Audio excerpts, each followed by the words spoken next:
Please Sanjeev मेरे साथ बने रहेगा। एक बड़ी खबर आ रही है इस वक्त, वो आपको बता देते हैं आगे बढ़ने से पहले। बड़ी खबर आपके सामने, ब्रिटिश पीएम कीर स्टारमर का बड़ा बयान आया है। सुप्रीम लीडर की मौत से ईरान नहीं रुकेगा। ईरान और ज्यादा घातक हो गया है, स्टारमर की तरफ से कहा गया। और एक और बड़ी खबर, ब्रिटेन ईरान पर हमले में शामिल नहीं होगा, लेकिन साथ ही समाधान के लिए वो कह रहे हैं कि ईरान को अपना परमाणु कार्यक्रम छोड़ना होगा।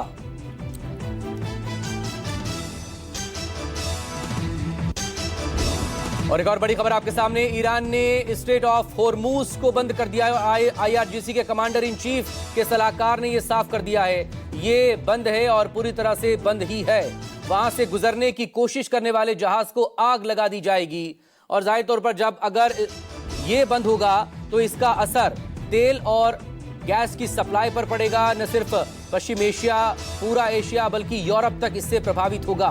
और भारत पर भी जाहिर तौर पर इसका असर पड़ेगा, क्योंकि स्ट्रेट ऑफ होर्मुज से करीब दुनिया भर का 25% के आसपास यहां पर क्रूड ऑयल की सप्लाई यहां पर होती है और बड़ी तादाद में गैस की सप्लाई यहां से होती है।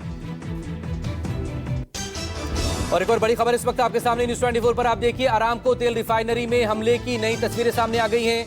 सैटेलाइट तस्वीरों में रिफाइनरी में तबाही दिखी है और कई जगहों पर धुआं उड़ता हुआ साफ देखा जा सकता है। फिलहाल कल ही इस अटैक के बाद रिफाइनरी को बंद कर दिया गया था।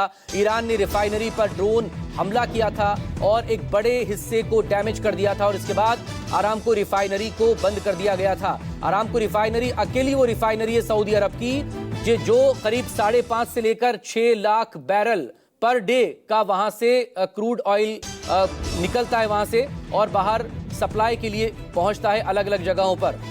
तो ये एक बड़ा क्राइसिस यहां पर खड़ा हो सकता है इसको लेकर। और अगर ये लगातार क्राइसिस चलता रहा तो आगे आने वाले वक्त में और मुश्किलें कितनी बढ़ेंगी। सुशील सिंघल साहब से समझना चाहेंगे कि ये स्ट्रेट ऑफ होर्मुज का बंद हो जाना, उधर से अदन की खाड़ी में हूती का खड़ा हो जाना और लगातार टैंकर्स को निशाना बनाया जाना, बातचीत के लिए ईरान राजी फिलहाल नहीं है, क्योंकि बातचीत के छलावे में दूसरी बार ऐसा मौका आया जब उस पर हमला किया गया था। क्या कोई डिप्लोमेटिक हल आप देख पा रहे हैं? देखिए, अभी डिप्लोमेटिक जहां तक हल की बात है, जो अभी तक पोस्चरिंग जो हो रही है, दोनों साइड से बहुत पोस्चरिंग हो रही है। प्रेसिडेंट ट्रंप कह रहे हैं, आई डोंट नो कितनी सत्यता है, कि हमारे पास फीलर्स आए हैं ईरान की तरफ से, ओमान के थ्रू, कि हम बातचीत करना चाहते हैं। एंड ही सेड कि मैं नई लीडरशिप के साथ बात भी करना चाहता हूं। अब ईरान से क्या आ रहा है? ईरान से केवल एक फॉरेन मिनिस्टर तो कुछ बोला, पहले उन्होंने बोला था कुछ इस तरह का, लेकिन अब जो वहां जो सिक्योरिटी काउंसिल, जो उनकी जो काउंसिल है, उनके रफजंदानी, उन्होंने बोला है कि नहीं, हम बिल्कुल हम बात नहीं करना चाहेंगे और इन्होंने हमारे लीडर को मारा है। तो अभी जो है, मेरे ख्याल अपना ये है कि बैक चैनल का डिप्लोमेसी जरूर बातचीत चल रही होगी, लेकिन वो कितनी सक्सेसफुल होगी कितनी नहीं होगी वो बड़ा अभी कह पाना मुश्किल है, क्योंकि डिप्लोमेसी कभी बातचीत कभी बंद नहीं होती। कितनी भी लड़ाई चल रही है, कुछ ना कुछ बातचीत चलती रहती है बैकग्राउंड में। जहां तक स्ट्रेट ऑफ हर्मुज और इसकी अदन की इसकी बात है, ये जो है, आई थिंक हम यूएसए की क्रेडिबिलिटी पर है, ये इफेक्ट होगा, क्योंकि यूएसए को स्ट्रेट ऑफ हर्मुज को खोलना पड़ेगा किसी ना किसी तरीके से, फोर्स करना पड़ेगा कि इसको जो ईरान ने डिक्लेयर किया है कि हम इसको बंद कर रहे हैं, वो इनको खोलना होगा।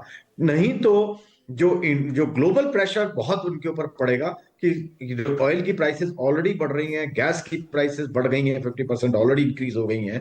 तो जो इकोनॉमिक प्रेशर आएगा सारे देशों के ऊपर, वो अमेरिका इतने आराम से हैंडल नहीं कर पाएगा। और इसलिए उनके अपने इंटरेस्ट में है कि ये जो आईआरजीसी की जो पोजीशनिंग है उस साइड में, उसको कंट्रोल करके किसी भी फॉर्म में, I don't know how they are going to do it, लेकिन उनको ये करना पड़ेगा। नहीं तो एक तो पहले उनकी क्रेडिबिलिटी खत्म होगी और ईरान को स्ट्रांग हैंड मिलेगा, क्योंकि ईरान यही चाह रहा है कि जो ग्लोबल इकोनॉमी है वो सफर करे, ताकि उनके ऊपर प्रेशर एकदम बढ़े। तो वो ईरान अगर स्ट्रेट ऑफ हर्मुज को बंद करने में सफल रहता है लंबे समय में, तो उनकी पॉलिसी वो सक्सेसफुल होगी and it will be defeat for USA. तो यूएसए को बाय हुक और क्रुक समहाउ इसको खोल के रखना पड़ेगा, और उसको जो आईआरजीसी है उसकी जो कैपेबिलिटीज हैं उनको उनको डिप्लीट करना पड़ेगा। ये उनकी मेरे ख्याल से ये कोशिश भी रहेगी और उनकी आवश्यकता भी है। हाँ, लेकिन क्या ये इतना आसान होगा जिस तरह का आईआरजीसी इस वक्त एग्रेसिवली से डील कर रहा है?